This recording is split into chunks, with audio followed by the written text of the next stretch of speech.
Hey, what up, guys? Welcome. It's Cameron Barkey here at the ThoughtXchange. How's it going? I have my co-host here, What's going on? Steve Van Diest. Steve Van Diest, and we have a special guest tonight in house. We've got this is Cody Lakevold, my friends. Today, our topic of discussion is going to be resiliency and how that applies to our personal lives, to business, anything of that nature. But I am sure we're going to deviate from that. But the main course is resiliency. So how we want to get this started is if you could just maybe introduce yourself a little bit and what you do. Yeah, give a little background on them, and then we're just going to see where the conversation goes and go from there. But I know that Cody's had, we all have our battles and we've all had our trials and tribulations, and I want to say he's had a few more than maybe the rest of us. Is that a fair thing to say, maybe? Well, potentially. I mean, everybody has, like you said, everybody has their challenges that they go through. I have, I think, a story that is probably a little bit unique. Yeah. He has a very unique story that I can relate to myself, maybe only 25%. Does that make sense? Did you put a percentage I on put a percentage on it, yeah. Sure, yeah. Well, Yeah, so you can relate to it, for sure you can. A little bit, yeah, but well, I don't want to jump into it, but No, we can jump into it. I mean, that's what I'm here for. Is it fair to say that you're the last of your Family? family? Yeah, Yeah. yeah. So Yeah. That's an interesting story right It's there. a strange introduction. Well, isn't yeah, it? because you're last of your tribe kind Yeah. of thing. Like, Yeah. No, I 2 months ago, I walked into, I've got my mental coach and my fitness coach, right? And so my mental coach, he's this counselor, he's a brilliant guy named Roger. And so I walk into his office and he looks at me and he goes, "Fuck, last man standing, huh?" Like, ugh, God. jeez. Well, I mean, it's been an interesting 5 years, we'll put it like that. And it's been a super tough 5 years. Yeah. But maybe where do you want me to start? Do you want me to start 5 years ago? Yeah, let's Start when I was a fetus? Yeah, let's start 5 years ago. start with the fetus. Growing up. Back in '84. I think That's how you know that when you're old. If you listen to old people talk, Oh, yeah. they talk with dates. Oh, of course You know, they like do. most kids, you go, oh, 3 years ago, 4 years ago, 5 years ago. But Back in '84. For them, yeah, it's a matter of, no, I got to provide you context. So in '76, yeah, because it's context. Yeah, like the whole world's different then. that's exactly it. Yeah. We were drinking beers, driving our truck, and like it's Bell totally different. bottoms, Yeah, yeah. bell bottoms. Yeah. You But can't say the other day. The other day I was listening to the Beatles live on stage. yeah, you can't say that. No. Yeah, so 5 years ago, I was an investment advisor, did portfolio management with my father, who best business partner, and I have some incredible business partners, but the single best business partner I could have ever hoped for. My father was an amazing guy, amazing guy. And he was one of those dads where my mom worked nights. She was a pediatric nurse. And so he was a guy who, he'd pick us up from the babysitters and take us and cook food and tuck us in and, bathe us. Like that was my dad for the weeknights, right? So, and then he and I started working together. I got my degree in psychology and ended up working in finance, which strangely enough, well, maybe not too strangely, but go hand in hand pretty good, right? Oh, yeah. Mm-hmm. They do actually. Psychology of people move the market. That's Psychology, Shit, that job marketing, is and 80% psychology, 20% finance, right? Especially when you're dealing with clients, you're dealing with their psyche. their psyche and their most personal asset, right? Like you're talking about their livelihood and their future. That's what you're dealing with when you're managing money. Yeah. And so that was one of the best parts of that job is that if you do it well, it embeds you within the family really, really well. Like you get to speak into the success of the family unit, which is super exciting. And that's you're almost like the ear of the king kind of thing. Like kind of, yeah, guy, you get kind of like right-hand side of it, yeah. And you get to see exactly, you would almost be considered like the Knights Templar, where you basically know everything. Fuck, where were you 5 years ago? I could have, you know? on the marketing side of the equation, I could have used that. Yeah. Yo, that's pretty sick. I am like, I am like the Knights Templar of Oh, finance. finance? Yo, dude, that's sick. You could brand the whole thing with the red crosses and put like some dollar signs on it and shit. Like, We might start a new company after this is done. you could wear the robes. We could like, everyone in the wears robes. Yo, that's. Can we get branded robes? Yeah, Branded that's robes what I'm would be saying. something, Branded, yeah. brand. Okay, yeah. Yeah. Wow. Gears are turning right now. It'd get a little weird once you show up at someone's house in your robe. And Yeah, you're but like, Robes are when frowned you're upon in public anyways. when your returns are like, let's say you're getting like 80% returns, some ridiculous number. I know You'd that's be what I'm like, saying. 80. That's what I'm saying. Dude, you gotta get the Templars of You finance. gotta get the Brad. Templars of Those finance. guys are these guys are the shit. 80%, man. 80% You return. did 8% last year? I'm like, those guys know everyone. They're connected with all the big guys. They just make money. They just make money. The Templars. You just need to have enough to give them. Yeah. No. Minimum 200 It's million. not a bad idea. I mean, this is something we could do. Dude, I'm not even lying. Like, that's insane. Anyway, sorry. That's Let's get back. Mad tangent. Well, I feel like this is going to happen 1,000 times as we go forward, so please is, keep it it is, coming yeah. because I don't want this to be a one-man discussion. no, either, it's not. Not at all. No. But so I was in finance with my father. Great gig. He and I had a discussion at the very start of it when he brought me on to say, listen, like, you're my kid first and my employee second. And That's cool. if this ever it represents any kind of conflict between you and I in terms of our relationship as father and son, you're fired.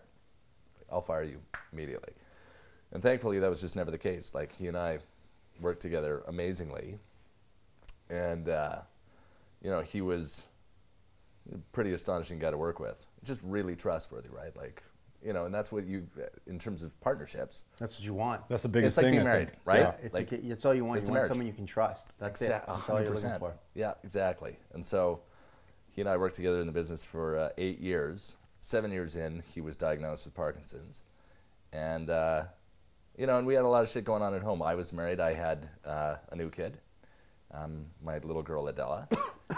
And my dad was dealing with a bunch of shit at home. My mom was desperately addicted to OxyContin. The average individual is taking about, in terms of chronic pain, one doctor told me around 200 milligrams is what they're taking, and my mom was taking 740. So, I mean, she was, I once told somebody that she was the Pablo Escobar of OxyContin, which was a mistake because she dealt. Oh, jeez. She didn't. She just took. Wow. But she took a shit ton of it. Yeah. Horrible osteoarthritis throughout her whole body, and had been on it for an extended period of time, right? So this was this an addiction or was this a necessary need because she was both. in pain?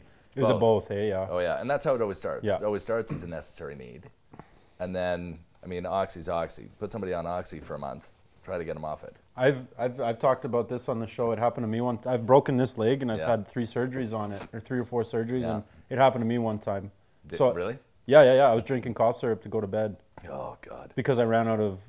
Oxy? It wasn't oxy. It was Some morphine derivative. morphine derivative. Yeah. Yeah, it's dangerous stuff. Anyways, yeah, Oh, and I was shit. just like, I wasn't in pain. Yeah. I'm not gonna go deep into it. I wasn't in pain. I was Yeah. just like, I can't sleep, and I like need something. something. I need something. So I was Yeah. like, fuck it. I have all this codeine cough syrup, so I was drinking that. Oh. And then I ran out of that, and I was like, okay, well, I guess. And I just went through the withdrawals, and like that was it. Good for you. I mean, Yeah, that's a tough. I mean, especially when your doctor's telling you, right, that this is something that you need. My heart breaks for a lot of these people because it's not like they're not going out on the streets and seeking drugs. They're going to their GP who's prescribing it, right? Mm-hmm. Yeah, I don't know. that's a whole new gamut for me too. Like, so many people like take that stuff like as a full-blown crutch instead of like a means to an end, like Yeah. to get off of them. They've taken them as like their full-blown. It becomes this a is lifestyle. cane. Yeah. Instead of a crutch, it becomes a cane, like you said. Like Yeah. I'm using it for the rest of my life. Mm-hmm. Yeah, It becomes an accessory. Yeah, not And good. for her, I mean, for my mom, she was, you can imagine, I mean, taking that much, she's pretty out of it for many, many years, right? She's been on it for like 15 years, so. Jeez. So. 15 years. Oh, yeah. She was in it deep. Oh, God, yeah. Yeah, to a sizable extent. I mean, when Dad started getting sick, one of the first things they tell you about anything in terms like Parkinson's or Alzheimer's, neurological stress, enemy, right? Like first and foremost, your stress levels need to focus on your stress levels. So my mom, he's going home to my mom, who is an incredible human being, but because of the drugs, she was all fucked up, and she was, she was dealing with... Don't recognize her anymore. No, yeah, it wasn't my mom. The vessel's completely gone and taken over. Exactly. It wasn't the woman that I grew up with. Yeah. She was an incredible mother, but that was gone. She's dealing with severe clinical manic depression because of the shit she went through when she was a kid. Agoraphobia, anxiety disorder, like she had a lot of issues, right? Matt, do you know where those issues came from? Yeah. With your mom? Oh, yeah. Are you able to speak on that, or is that too deep? Severe abuse. That's when crazy, she was, man. Like, yeah. Oh, yeah. I mean, I've still got some family around that that was involved or not involved, but were victim by it, which I don't really want to. No, I understand. No, you don't need to. I'm just saying because, like, yeah. Oh, yeah, when she was a kid. Oh, shit. Yeah, let's just say that she had a really interesting mother. So, Mom did an amazing thing, though. When she went through some shit where she made a promise to herself when she was growing up that she would never become like her mom. And when I was born, when my brother was born, she was just like the penultimate loving mother. Like, she's the depiction of a caring, loving, nurturing mother. Mm-hmm. And so I got to play or be benefited by that for the first 13 years of my life, 12 years of my life. Then she got hit by a truck, which put her in the hospital. That took away her job and set her up for a bunch of shit. A lot of time to think, because she didn't have a job anymore, right? Mm-hmm. And her job was her passion, one of her passions anyways. She was helping sick kids, right? And so she just spiraled from there. So my mom at the time when my dad was diagnosed was, she was sick already, and Dad was now becoming sick.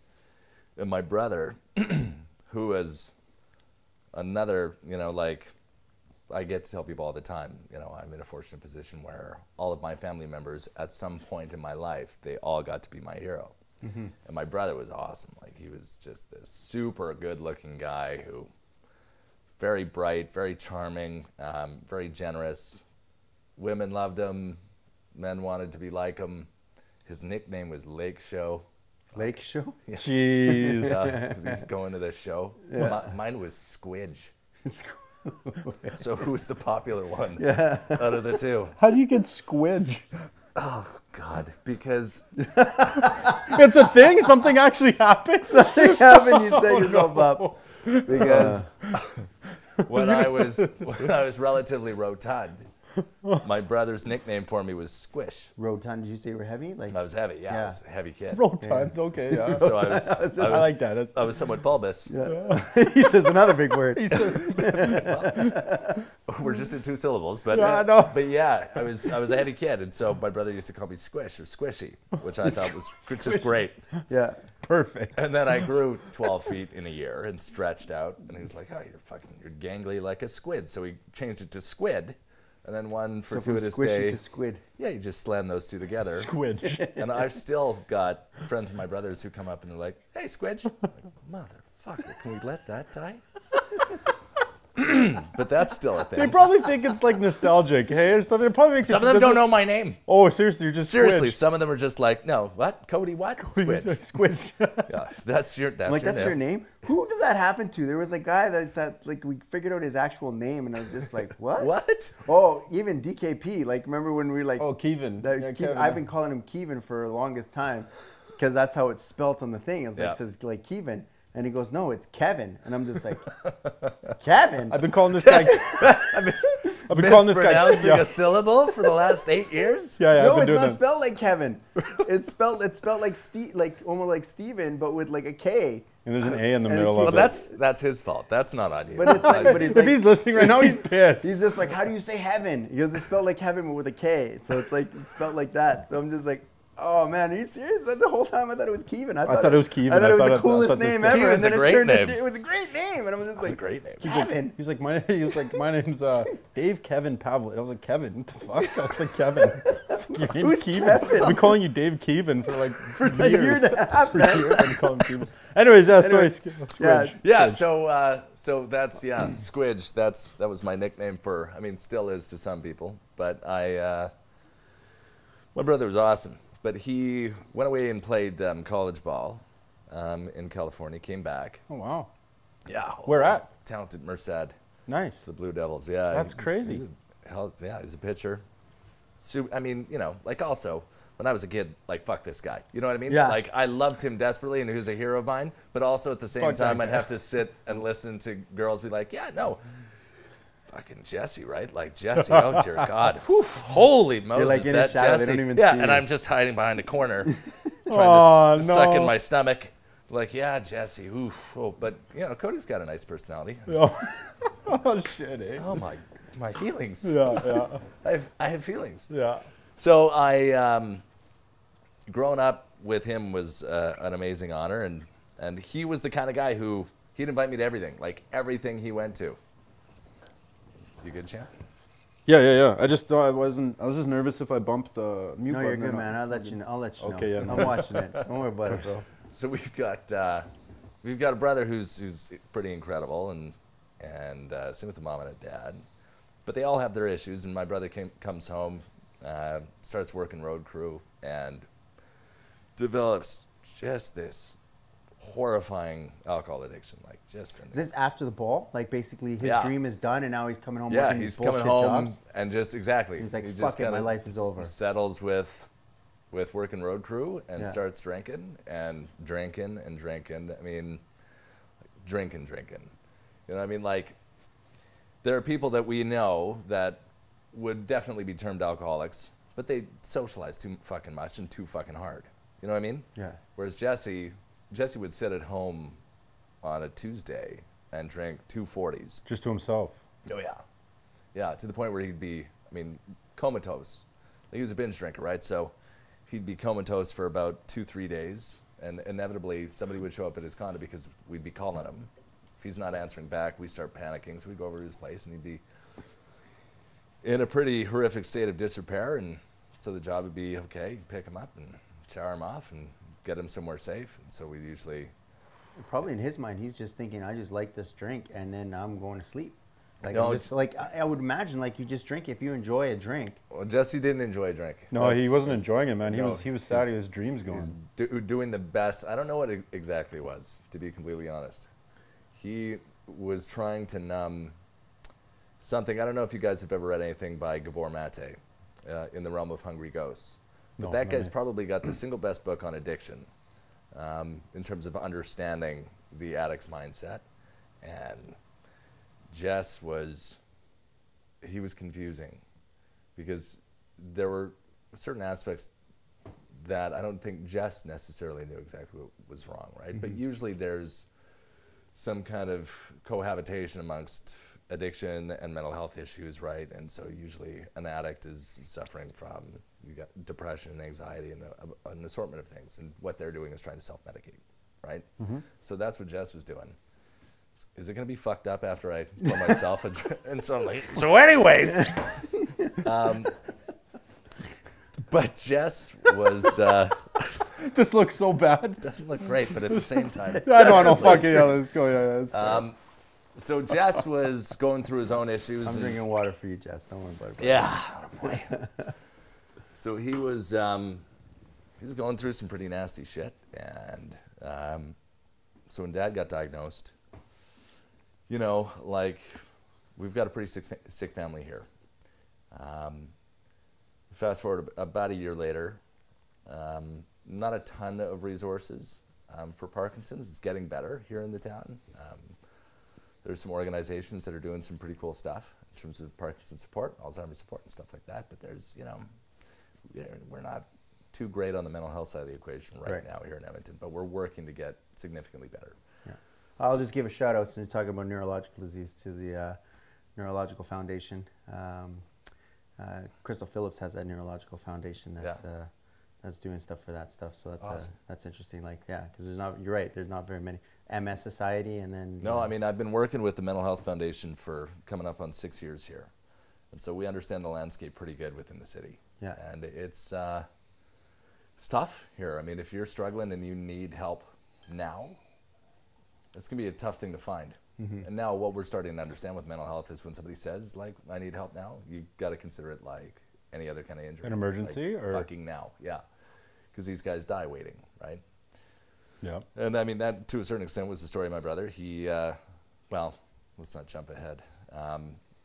Fast forward a year after Dad's diagnosis, he, because of the job is a stressful gig, man. Like, doing investment advisory, if you care about your clients, when they have a hard day, you have a really hard day. If they lose money, it should hurt your soul, you know. And when there's a lot of stress on you, it's a ton of stress. I couldn't relate, but you're dealing with people's livelihoods, not just money. That's like their. No, I mean, my dad used to say, a good day in that business was the best day in the world. Bad day is the worst. Holy smokes! So like you're dealing with the stress of other people's stress and their financial stress. Yeah. You're dealing with the fact your wife's addicted to. No, his mom. He's talking about his wife. He's talking about my dad. Yeah. His wife's yeah. to OxyContin, Right. and then your son has basically become a full-blown alcoholic. Right. Where you have to deal with it's like and the whole like, world around, and then you exactly. get Parkinson's because you're full of so much stress.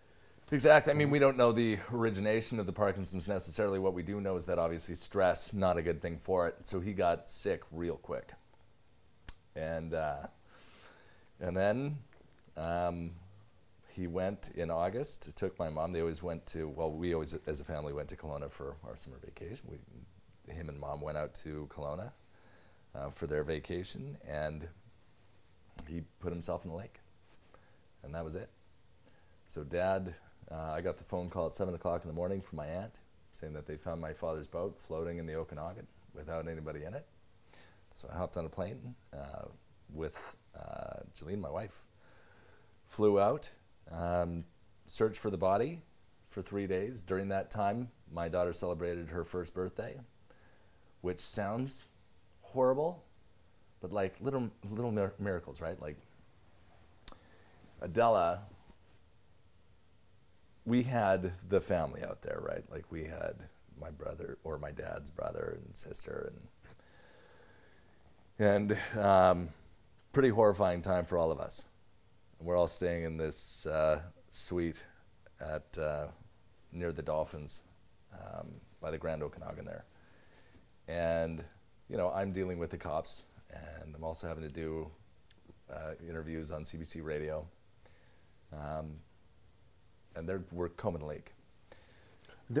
At this point, I'm just thinking to myself, they don't want the family to even find the body, right? No, I mean, so like you guys were not involved in that search? No, I was just getting updates. I mean, they certainly don't want you in the boat because if they, I mean, and they told you, like they tell you off the hop, if we don't find the body in the next 24 hours, the odds of finding the body ever are like pretty much nil. Yeah. So we're like, okay, well, we're just doing our best to try to keep Mom calm and deal with the cops, and then we had 3 hours where, you know, the conversation at first was, should we bring out Adela because it's her first birthday, but at the same time, do we want her around this? And my answer to that was, like, I need my kid. Like, I need my kid around me. And so my in-laws brought my daughter out, and we celebrated her birthday 2 days after my dad passed away. And in a good fashion, we bought her a cake. She's 1 year old. She smashed her face into the cake, all that good stuff. For 3 hours, we were able to it's hard to look at a small child who's doing small childish things and think of anything else. You know, like, there's just such a purity and an innocence to it that it's one of those, you know, gratitude things. They bring you this back. world. It's a miraculous thing, yeah.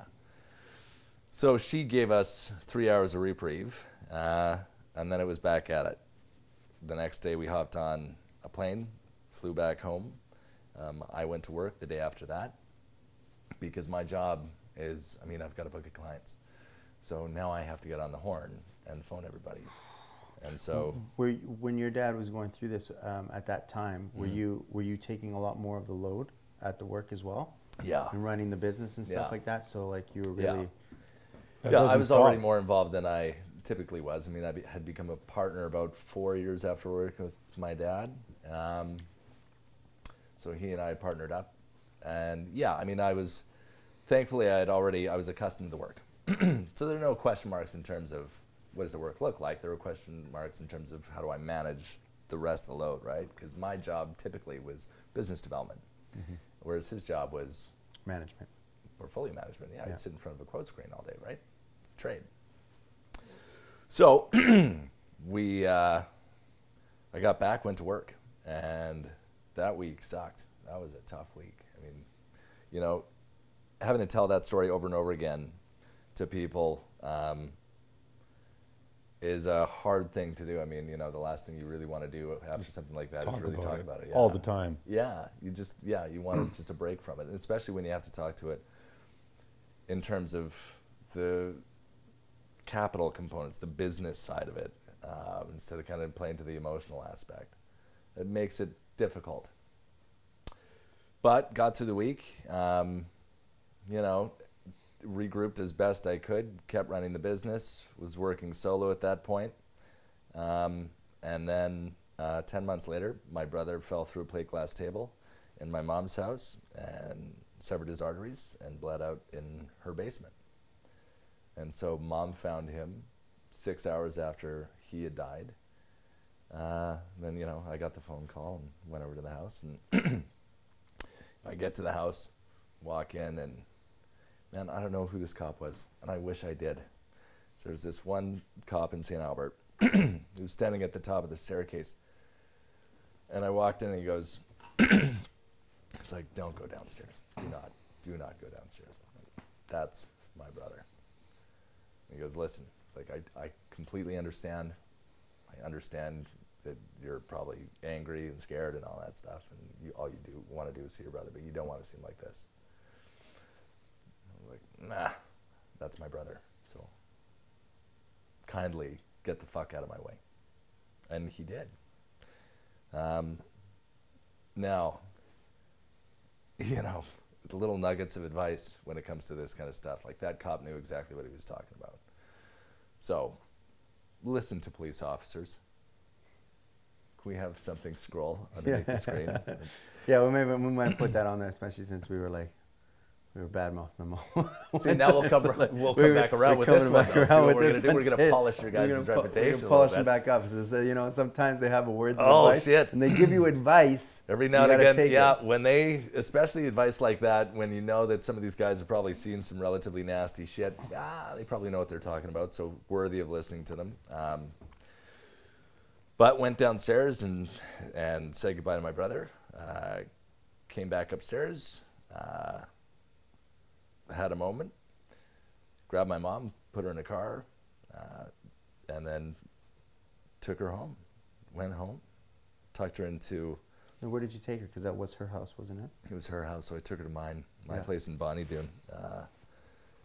And at that time, I mean, it's worth noting that my mom's relationship with me is thin, right? Because we lose my dad. Now, here's another thing.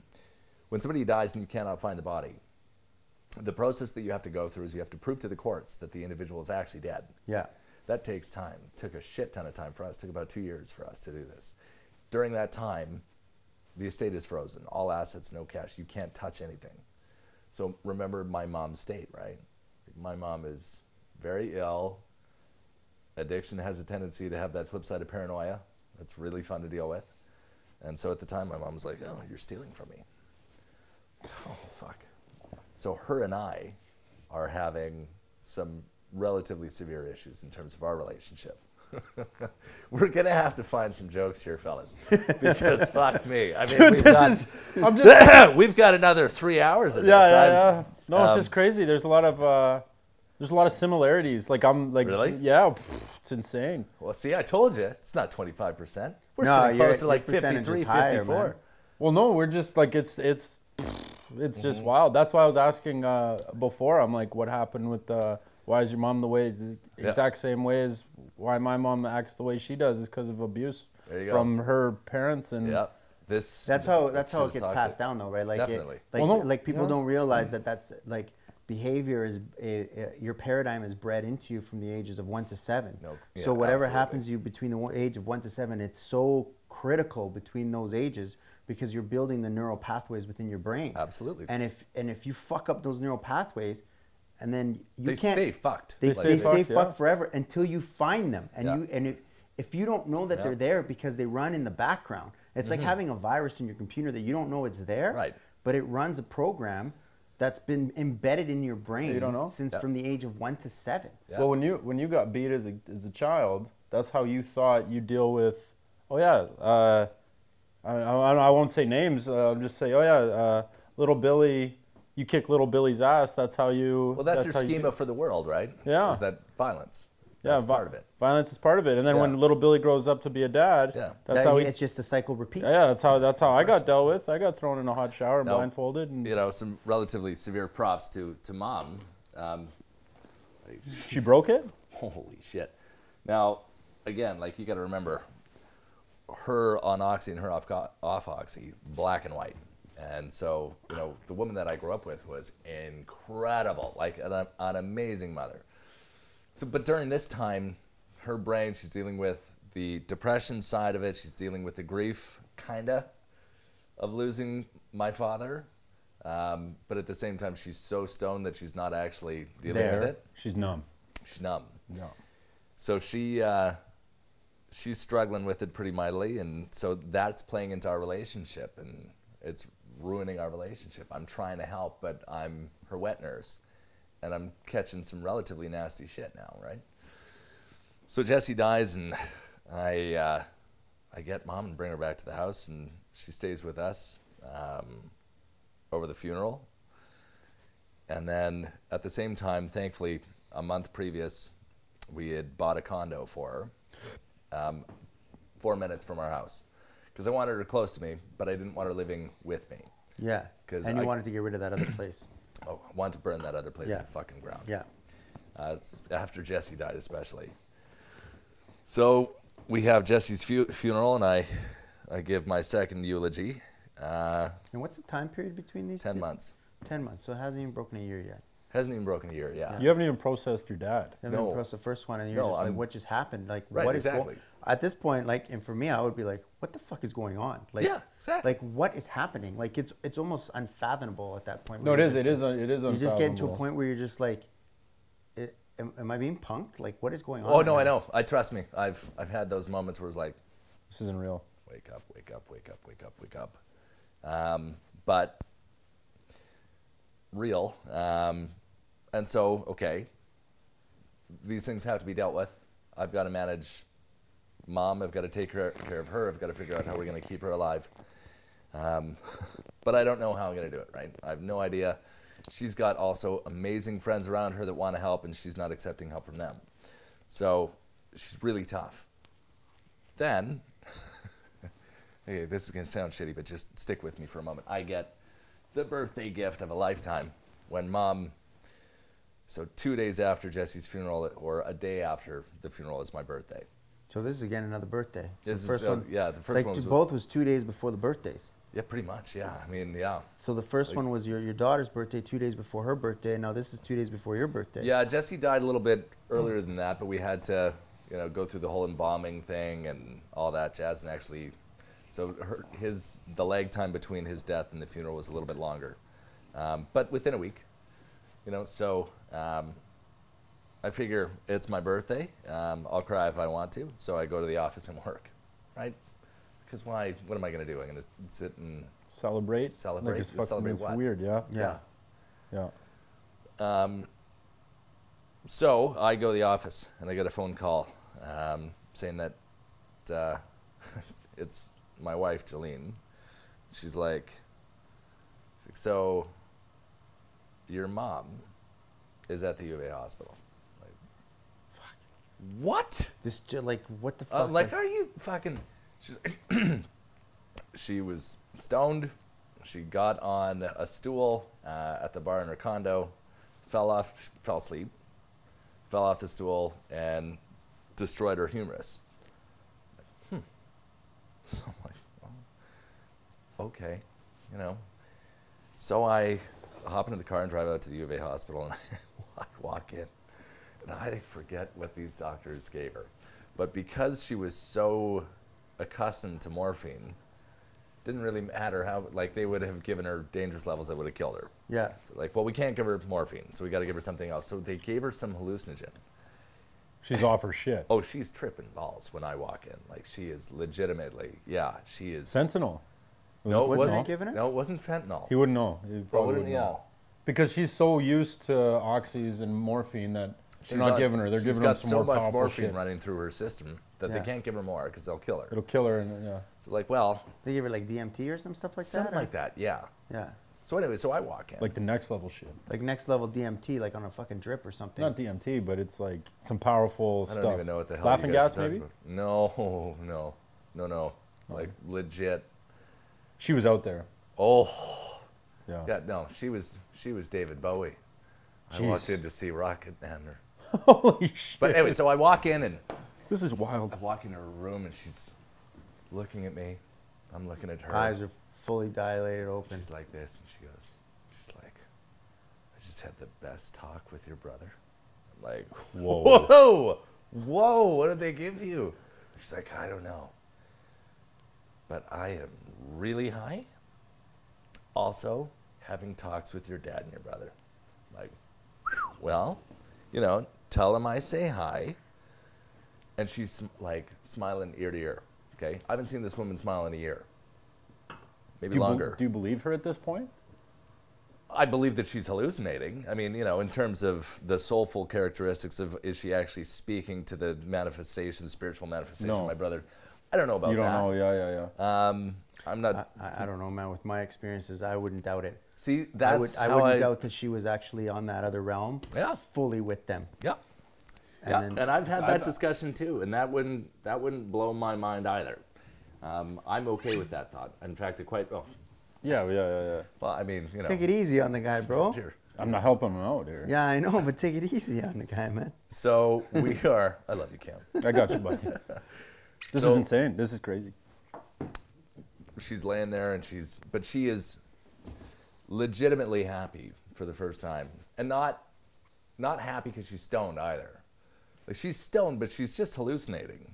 In terms of I've seen her, usually it's her drooling, right? Yeah. If you've ever seen anybody on heroin, that's what my mom looked like. Yeah. Completely gone, not around at all. She was able to have a conversation. I said, let's take a look at that arm.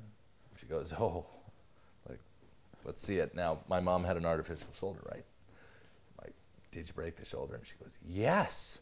I'm like, oh, okay. Well, let's take a look.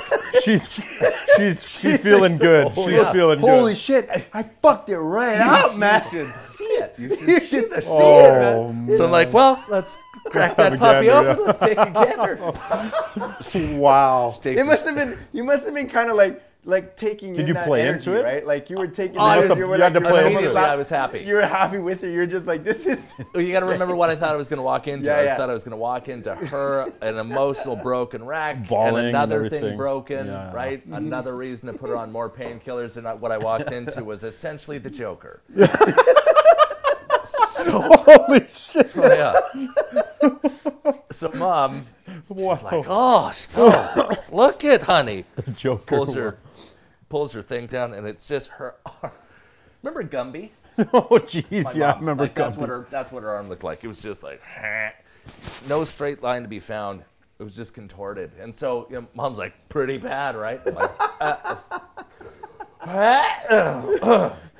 Gumpy, holy shit. so she, So she's doing this. She's like, wait, I gotta throw up a little bit. yeah, I'm like, oh, that's great. Yeah. So she's like, I love you. And I'm like, I know you do. I'm like, I love you. And she's like, I know you do. And then the doctor comes in and says, so, Patty, what are you going to do? Because we got to put you through, you've got to have some relatively serious surgery here. We're going to have to open your arm up from here to here. We got to put in a new shoulder. And then we got to essentially staple your humerus back together. So what are we going to do? Because you can't live alone. And he goes, like, this guy, I forget names of all the important people in my life. The guys that change your life. You just you remember their faces. For seconds too, right? Yeah. And they're just like, they had such an incredible impact. But And they're in your stories forever and ever. yeah. Like what he said was so profound, and you're well, like, what he did what was was his name? He steered her whole life. I mean, he's like, so Cody, you work, right? Like, yeah. He's like, okay, you can't stay with Cody. Because that's what she was going to say, right? Like, Yeah. I'll just stay with him. Yeah. No, you can't say. Wow. So he knew. He saved your. Oh, yeah. He He knew. knew what He was going figured on. shit out. Like, Yeah, and he dealt with this before, I'm sure. Yeah, He's yeah. like, no, you can't stay. And he knows what she's taking. Yeah. He's like, okay. He's trying to put her in a safe house. That's He's where like, he's you going know with what? this. It's like, this girl needs some help. Yeah, we got to get you into a place where you can get regulated in terms of the amount of oxy that you're taking, and see if we can get you safe, and maybe also deal with your grief. So she ends up staying in a hospital for like 3 months. I have a question here. Yeah. This is an interesting question. When you're on that many drugs, Yeah. can you make those legal decisions, or do you have to? Someone else has to, as a representative, make those choices for you? Because you're basically telling them, saying, "Hey, do you want to go in this hospital?" They have to say yes. No But question. is that actually like? When there's a danger to her life, Yeah. they start making decisions for you. So they're just doing it as a technicality, just to They're kind of get informing them her, this is what's going to to happen. happen, but like doing it in a way to make her think that she's the one Exactly, making the because the choices. second, I mean, mom is like the rest of us. Yeah. The second that we feel like we're no longer in control, that's when you start getting. No, why? You're not putting me in a hospital. Yeah, exactly. I decide Yeah. my life, right? And so she was very much that way. Pretty hard-headed woman. And so they're like, no, this is where you're going because there's a threat to your life, and so we can't have you living alone. He can't take care of you. He's got a full-time gig. His wife works, and they have a small child, so that's not going to work. So off you go. And she was, she went from a Care Bear to relatively, Not happy. Oh, She was pissed. queen of the frowny faces. Yeah, she was not. She was not. Frowny face. She Was it like not more pleased. like not happy, or just kind of disappointed and like, oh. No, she all of the above. She was angry and pissed and sad and horrified, agoraphobic, right? Yeah. So There's no talking any logical sense to that she either. doesn't want to talk to anybody, right? Like she wants to be around her family, kinda. She kind of wants to be around us, But not really. but not even us really. Yeah. She just wants you to experience what she's experiencing. Yeah, and She's like, hey, oh man, like, she wants my to life. pity, like, right? Pay attention to me. yeah. Can you kinda give a thing. shit? Yeah, give a shit about me. So, but everybody else, I mean, severe agoraphobia. She didn't want to go outside. She didn't want to be around other people. And so Yeah. the thought of putting her in a place for 3 months, yeah. But, I'm like, hey, listen, I fight on behalf of you, but the doc here is pretty dead set. And so, Jeez. he was awesome. So she goes out and spends her 3 months, goes through the surgery, and comes out of it with, now she's taking the same amount of oxy, but it's now being regulated, right? Like it's taken on time, and you can't trust a drug addict to take their drugs on time, right? And so like mom would do stuff like if she missed taking her drugs because she was so out of it, she'd double up the next time, right? Like ways to OD. She'd do other things. Just so she can get her fix. her refill almost. Yeah, well, and there's that too, right? Yeah, because you're like, oh shit, I'm like, I have to have all these oxys taken by this time. Yeah. I'm like, well shit, okay, I'll double up now, and then that way I'll have this. Yeah.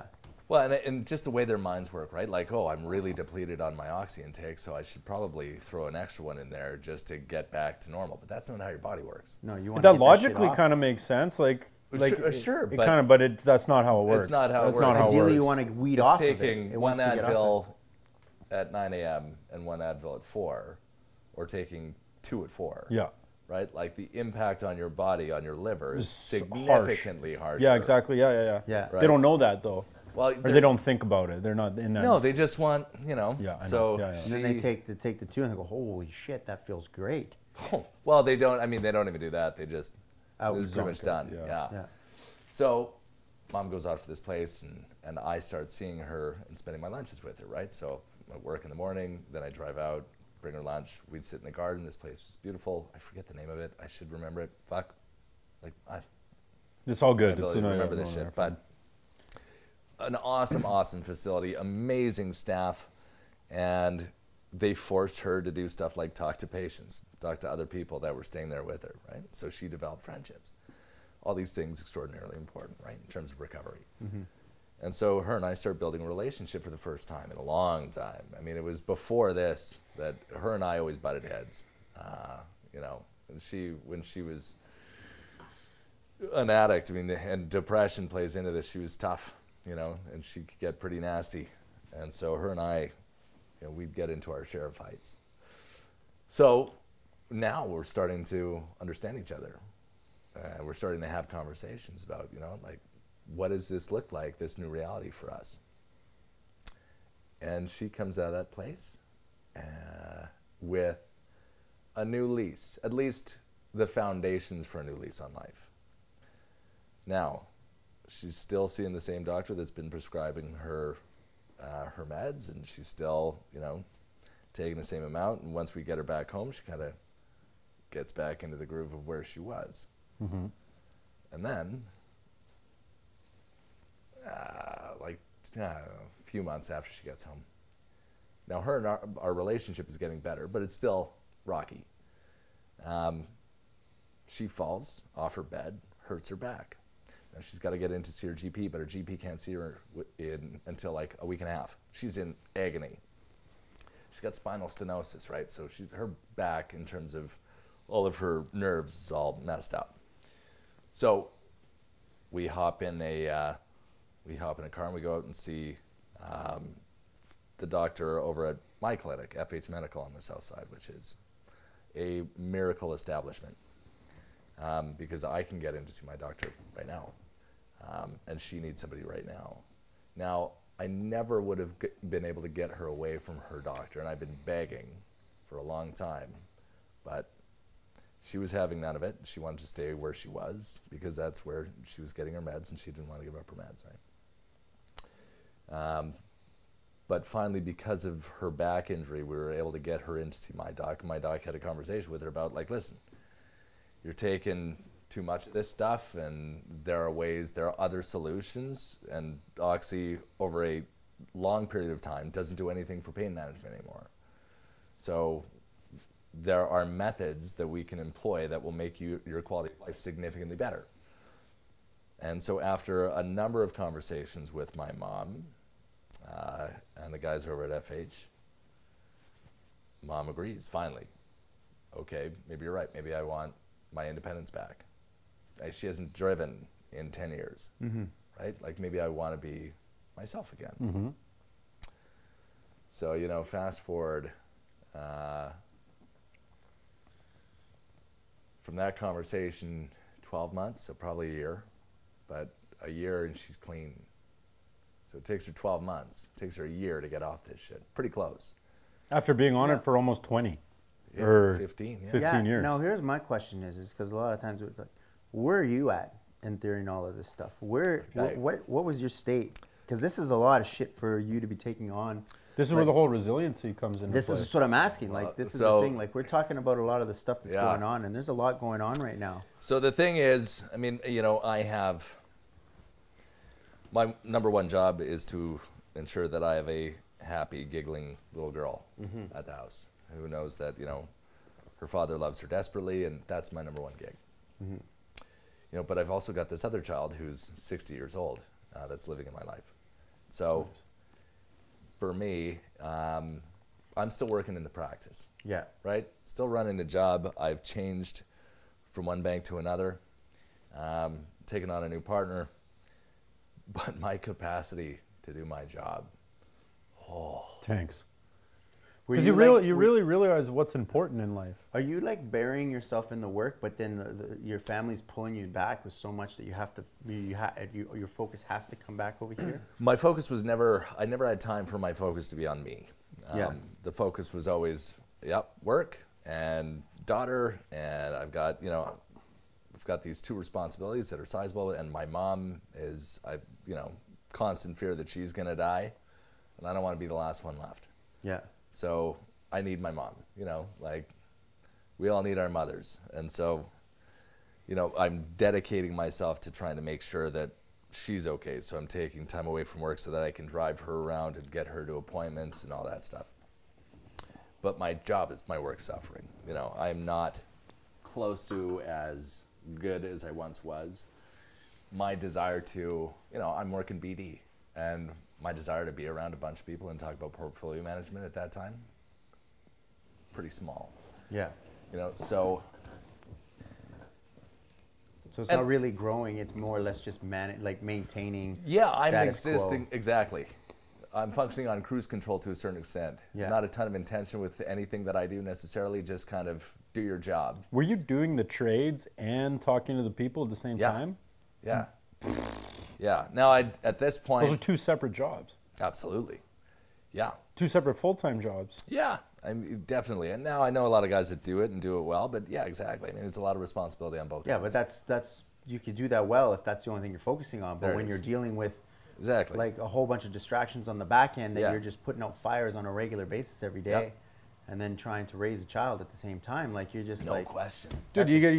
That's a heavy load, bro. You got to do your research too. Well, like it's not just trading. It's like you got to research your whole shit. Yeah, it's not just if you're going to put somebody else's money into an investment, you better understand the investment. Yeah, There's the research part. Those are when those big investment corporations, they've got whole divisions of that's just the research guys, and they give their research to the guys trading the shit. Just like due diligence. Just researching before they even make a choice. 100%. And all that information, and then you got the guy talking to the client.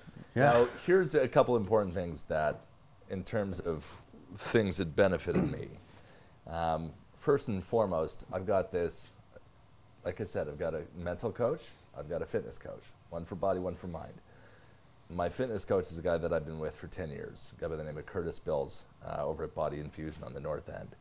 And Kurt, I lose my dad, and now I'm chained to my desk. Like, now I've got to work.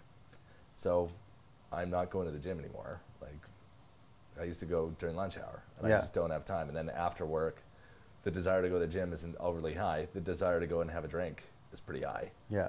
But not to go to the gym. And, I love this human being. He was one of the guys who was like, you know what, come back, start training. He taught me just how important the body is to the mind and the mind is to the body. Yeah. So one of my outlets for stress was the gym. I mean, I was always dedicated and going there anyways. But it became, instead about, I'm going to work on my chest today or my lats, it was I'm going here specifically because I understand the fundamental components about how it affects my brain. Well, yeah, it's the same thing as like when you have, this is kind of an interesting comparison, but like for instance, if you have like a dog, and you basically, their mind is spinning, all you got to do is bag run them, and they're so tired that the brain basically shuts down. Yeah. Like it just, so training is a way to basically calm the brain. Oh, no question. Like 100%, because like you just, that's why. That's the only thing you focus on. That's the only thing Playing you focus sports on. is Your good body for that just too. basically shuts it. Well, and all the hormones that course through your body because of it and all that. You start feeling healthy again. You No start question. feeling good, and you feel in control. Yeah. I mean, it's incredibly important, especially for somebody like me. I remember when I first sat down with Roger. Especially with a name like Squishy. Oh, fucking Squidgy. Now. I've had them all, boys. I've had them all. I'm never going to call you Squidgy in real life. No. Oh, just to the planet. I'm sorry, I apologize. He did, not me. Son of a bitch. Sorry, guys. But, well, yeah, I mean, yeah, Squishy was a thing. Jeez, you're going to throw that out of me? Wow. But, and that was a thing. I grew a bunch of feet, and that's why I became Squid, and so I became skinnier. And then I got married, and I was like, well, Jim Schmim, I'm going to go to school, and I'm going to eat as much cheese, I think, as I possibly can find pretty much everywhere. Like, it was just carbs and cheese. You're a cheese guy? I have a proclivity to eat carbohydrates. Yeah. Like we all do, I think, to a certain extent. It's I mean, addicting. as humans, we love carbs. It's the sugar that's attached to those carbs, too. Oh, there's not necessarily sugar in every carb. Not every carb, but a lot of the breads and stuff like that that are out there. That usually... Well, and sodium. Like, I just, You're a salt guy. And I come by it, honestly. Like, I'd just sit for lunch with my father, and he'd be salting the shit out of his salad. I'm like, the fuck? Let me try that. I mean, you're going a little far. You're going a little far, Dad. Yes. He's like, well, you gotta have it anyways. He'd salt fucking anything. When people ask me for salt, I get so like weirded out. Oh, they're just like, hey, can I have salt? I'm like, table salt's becoming less of a thing, right? Yeah, it is. You gave me a glass of salt and said, drink this. It almost killed me. You forced Steve to drink a glass of salt? Yeah, and he threw up everywhere. Well, yeah, it's because it's a glass of salt. It was a lot of salt. He put a lot of salt in the glass. He was on a fast. It was meant to clean his colon out. He was supposed to shit it out, not throw it out. I was trying to help him. I was legit trying to help him. You feel bad. You can see your face. Your face was like, oh shit, because like I drank it. It was about 2 minutes before I said, you were gonna die. I said something's wrong. Like this isn't good. This isn't good. My stomach started doing weird shit. And I was just like, and I don't have any food in there. Like this guy's 300 hours into a fast. I haven't eaten for like 9 days, bro. So that's what you did to him at the end of 9-day fast? That's so mean. He was supposed to shit, not fucking throw it up. You drank it too fast, you wiener. You're supposed to sip on it. Dude, that wasn't my fault. He goes, you need to chug it. Those are your exact words. You need to chug it. And I only got through like a sip of it, and I'm like, I don't think I'm supposed to drink this, bro. This doesn't feel right. You're the one who said he wanted to do it. Something's wrong. You wanted to do it. And then the next thing I go, I'm like, and I'm like, I'm gone. And it all came out. And I legit felt bad. I legit felt bad. Well, yeah, you poisoned your friend. Just salt. It was Himalayan sea salt. If you were like, you know what, I don't feel too bad. I mean, that's a sociopath. That's sociopathic behavior. Yeah. That you felt bad makes me feel good. I didn't feel terrible though. He was worried. He was worried that I was in big trouble. No, I was worried. That you were legitimately. Once I puked it all up, like I felt 1,000 times better. Like it came out, and I was just like, okay, my body didn't want that. Well, you're the one who said you're like, I'm gonna do a flush. But I don't know how much salt you put in that thing. I only put 1 teaspoon. A teaspoon? How big was a teaspoon? Really? Yeah. Okay, when I did it. Okay. And I was like, Steve, just be prepared to be on the toilet for about 45 minutes. Every single time I've had advice from somebody and they have to look at me like, oh, no, don't worry, dude. I did it. Don't worry. I did it. It's bad advice. Okay, this whole thing's like this is a lot of bro science going on here, though. Yeah, Bryant's is horrible. Yeah, this is a lot of bro science from the internet. Like a bunch of YouTube videos of people talking about shitting themselves while eating salt. Right. Yeah, right.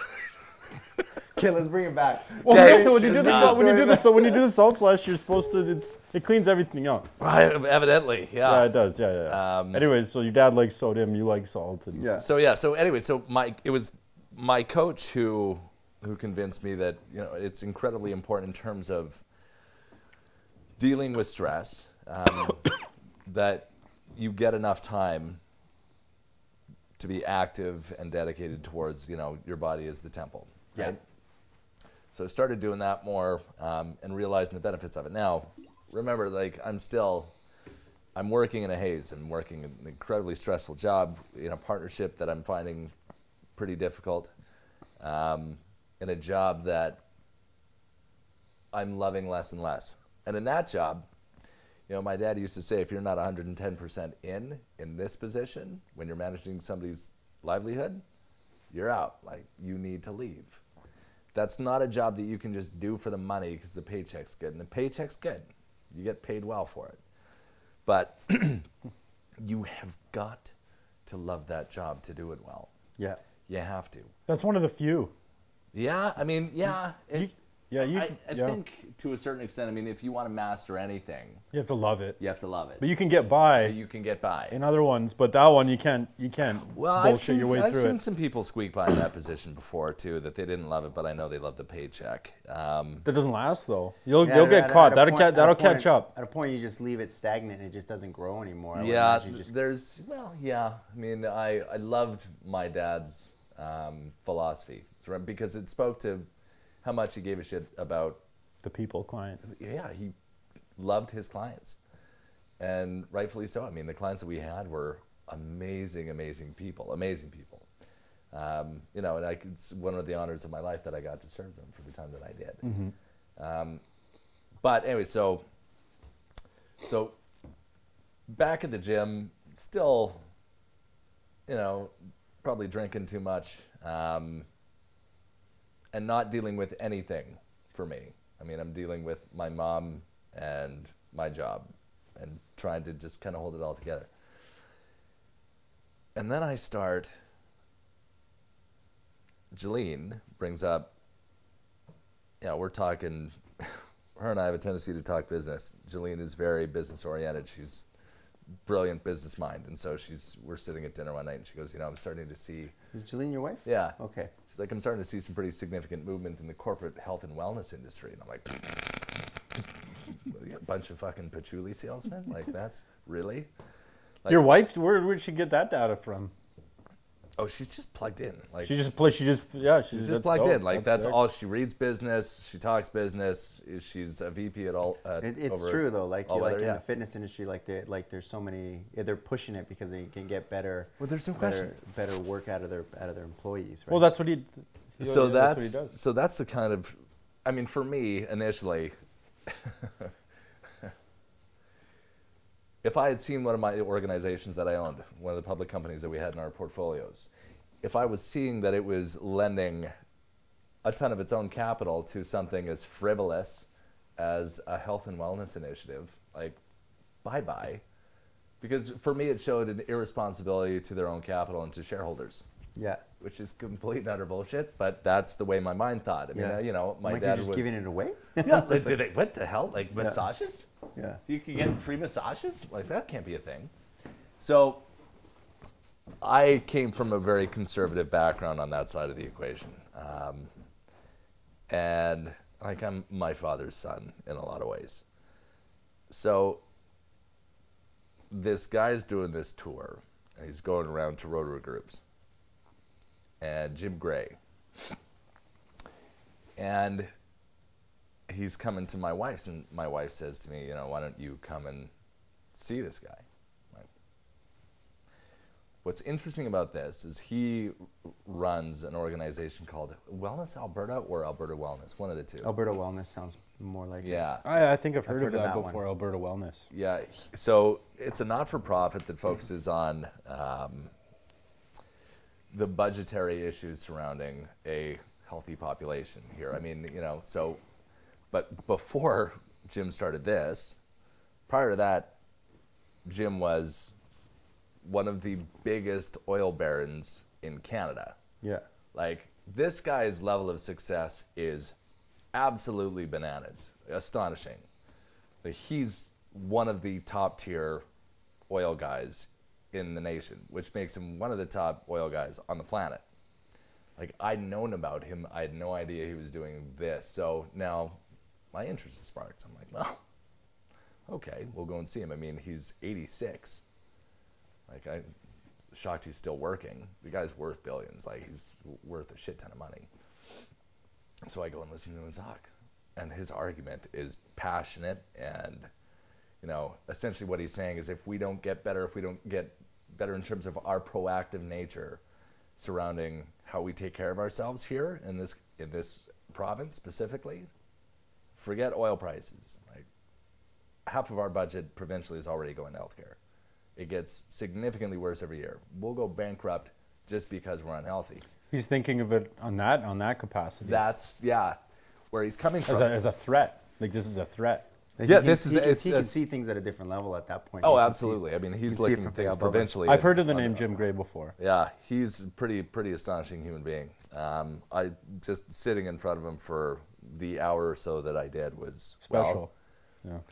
I mean, because of that, I walked away and started looking into corporate health and wellness. Right. When was the time in all of this did you and me meet each other? Like, when did I meet you? Oh, so you're coming into the picture. Yeah. When did I show up? Right now. Yeah. Because at this same time, I met you as I was transitioning. Not sexually. Yeah, okay. Not we can't use that word right now. Not no, it's not even pause that. That's like transitioning careers. Who knows what the future holds, but for now, just business-wise. Okay, so right now you're transitioning from finances? At that point, I'm still like, okay, well, there's something to this, so I got to look into it. So I pick up this book called The Happiness Advantage by Sean Aker. Okay, Sean is a professor of Harvard, professor in psychology.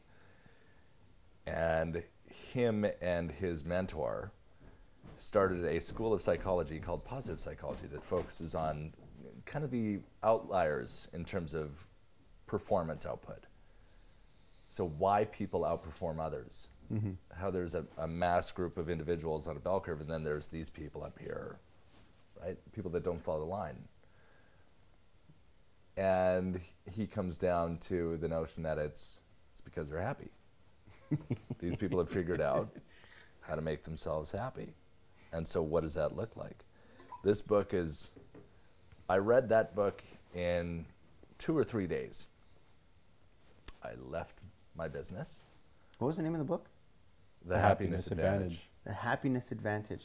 This book made me leave my job because he outlines, in terms of if you want to build a competitive organization, first and foremost, you better make sure that your people Are happy. like working there, Yeah.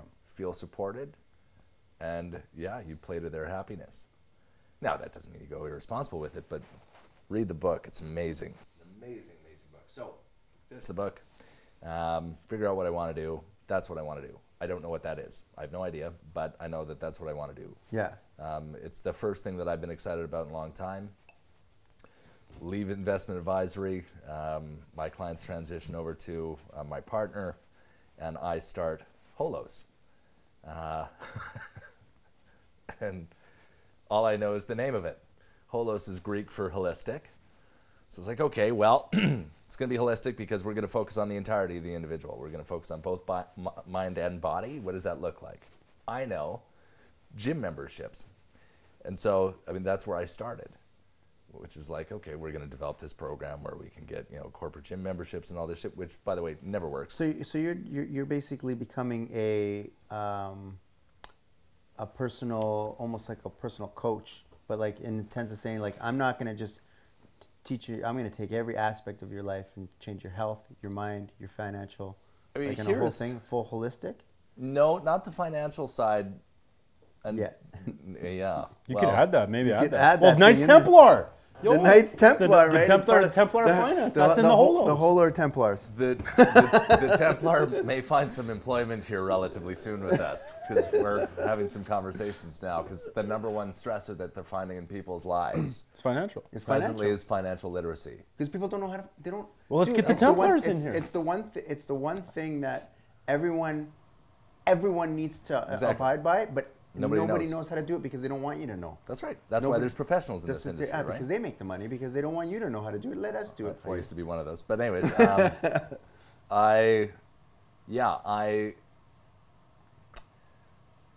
back then, I didn't know exactly what Holos was going to be. All I wanted was to figure out an impactful way of building resiliency in workforces. So for me, and to this day, I mean, this philosophy hasn't changed, and it's kind of the cornerstone of what I believe Holos is. Our endeavor is to ensure that we make the world's most resilient organizations in terms of when shit hits a fan, how do you manage, right? When things go awry. I mean, obviously at that point I was privy to things going relatively awry. Oh yeah. And so one of the cool things about this was that it gave me my personal life now aligned with my corporate life, which was I'm going to figure this out for myself in terms of how do I make myself more resilient. I want to understand the psychology of resilience and the psychology of performance, and then I want to be able to apply it. So we started this company, started bringing on some partners, some people that I've known for a long, long time. Now is your mom still? Now mom is just going through her Recovery. Her yeah, shoulder. let's call it recovery. Let's call it rehab. Because she's She's sober. Yeah, She's so sober she's now. getting soberer. And this is Soberer. all at the exact same time Yeah. that all this transitioning is happening. Like So everything's happening. as I'm starting this company, now my mom is fully supportive of everything that I'm doing. Like she's loving everything that I'm doing. She's happy that I left the organization that I was with. She's happy that I've gone into something that also relates to her quite well, right? Because she's going through the same shit that I am on the personal side of the equation. So, and because of that too, we're able to start a relationship. Like her and I are getting to know each other. I'm starting to spend more and more time with her. We're starting to enjoy each other's company a lot. We're starting to understand where we come from. She's having very honest conversations with me about everything. She's opening up in incredible ways, to the point where, now we're going for like every Friday. I go and pick her up at her condo and we go for beers. Not because I have to, not because I want to make sure that she's still breathing, because I love spending time with her. Yeah. Like that was my mom. My mom was awesome, awesome human being. So she's coming back. We're building Holos, which isn't making any money. It's not making any money, but it's exciting. You know, we're trying to do something in an industry that realistically the sandbox is created, but there's no best practices yet, which means that we get to be scientists. I love that kind of stuff because that allows us to go in and beta test a bunch of stuff, see what works, see what plays, see what doesn't, right? It also allows us to go out and find content. Now we got to figure out, because I'm not the guy, I'm not a psychologist or psychiatrist. I can't come in and tell people, you know, what they should be and should not be doing. But what I can do is find individuals who, a guy like Dr. Rodney Schmaltz, who's one of our lead motivators at Holos. He's a content provider for us. Guy's amazing. And he's a professor of psychology over at McEwen. Like, the guy's brilliant. Like, that's what we get to do now, is find these talented groups of individuals who can come in and say, like, this is what works for people. This is the armor that they should be applying. This is the way that they should be leading their lives. And so for us, all of a sudden that becomes really interesting because it's marketable, right? But we're brand new. And we're selling something in a conservative marketplace. Like Edmonton's pretty conservative, right? So plus the economy is, a lot of these people are tightening up. Like, fuck that, we're not spending money on this. 2014 happens, yeah, right? So the oil market vanishes.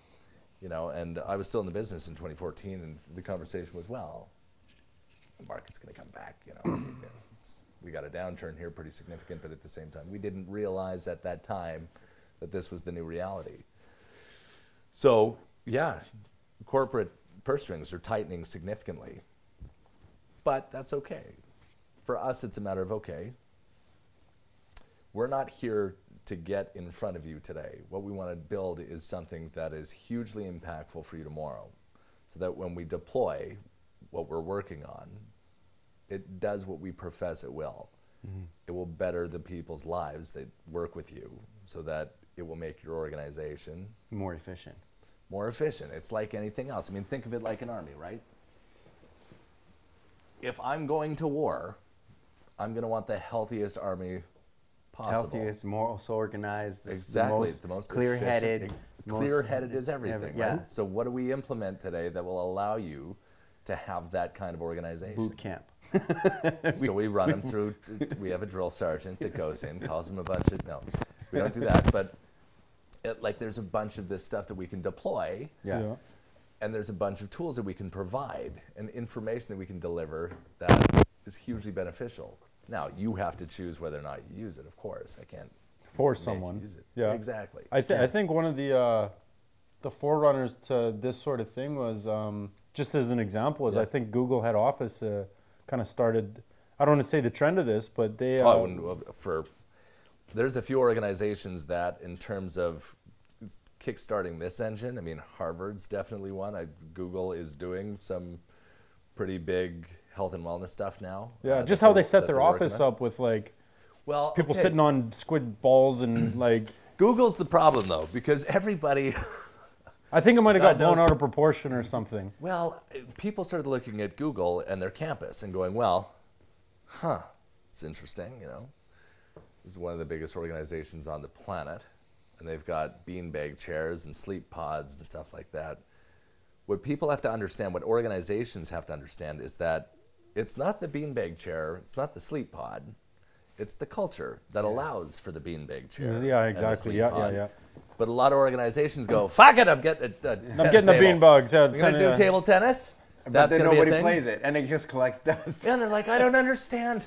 I dropped $3,000. I bought a ping pong table. Nobody touches it. Clearly, this Google thing is bullshit. And it's like, no, you didn't have the culture. The culture, that matched the furniture. Yeah, exactly. Yeah. The interior has to match what's going on in terms of the cultural organization. Yeah. So that's an important key component of all this stuff. So, but I've had a lot of those conversations. Like, so Google, like, if you have matching ideals, then sure. Yeah. Probably don't though. No, not a lot do. No. So anyways, building this company, but for me, I mean, realistically, I still haven't dealt with my brother and my dad, really. You know, like, But one thing that I'm finding is there's catharsis in building this relationship with my mom, because it's reconnecting me to my family that I miss so much. Yeah.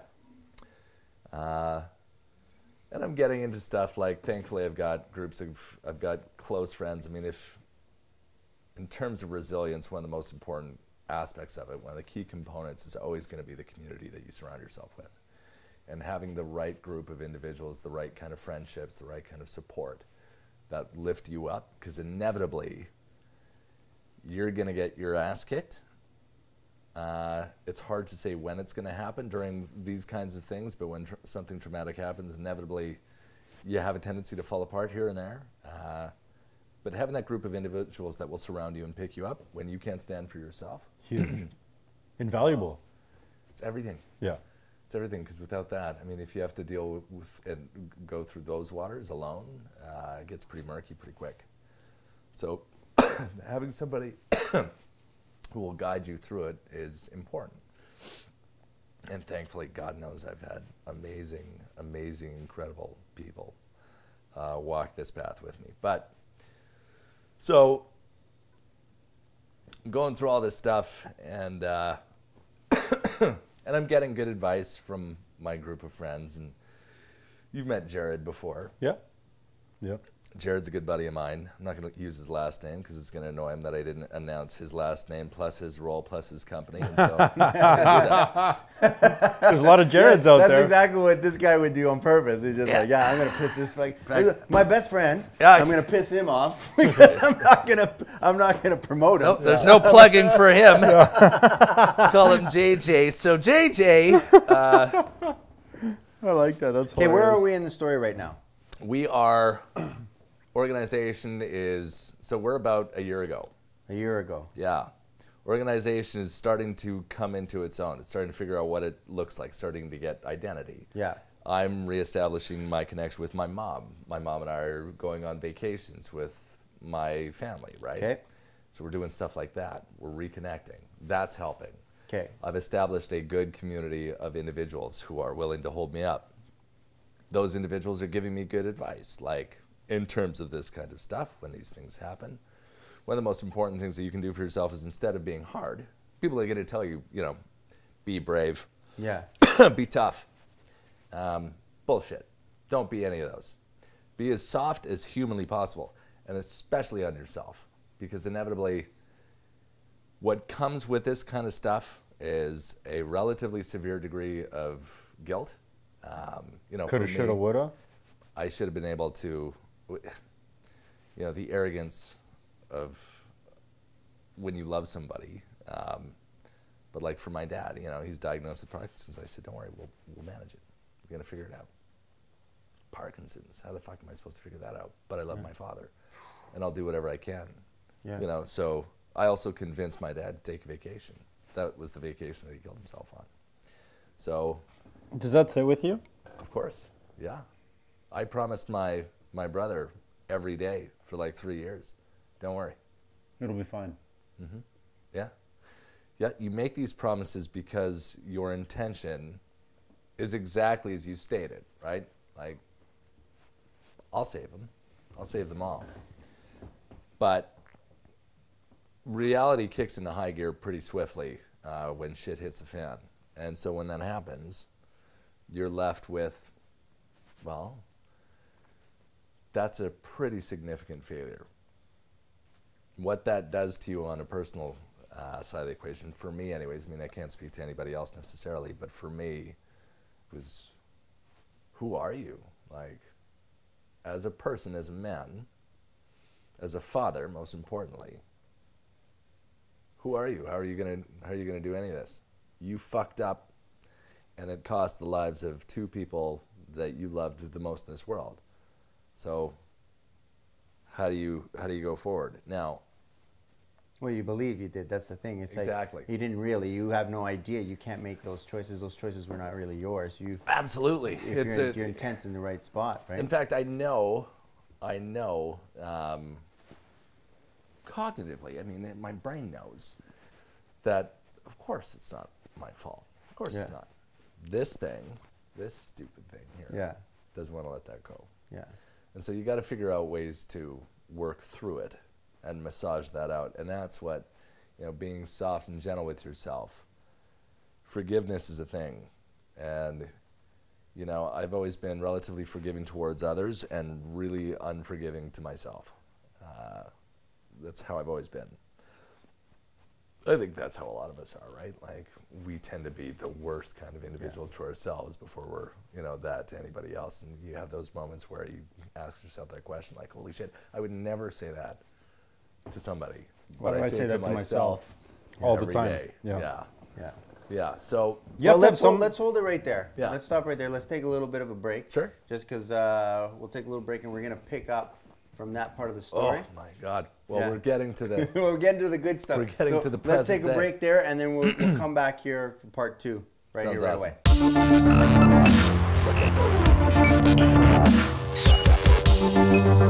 away.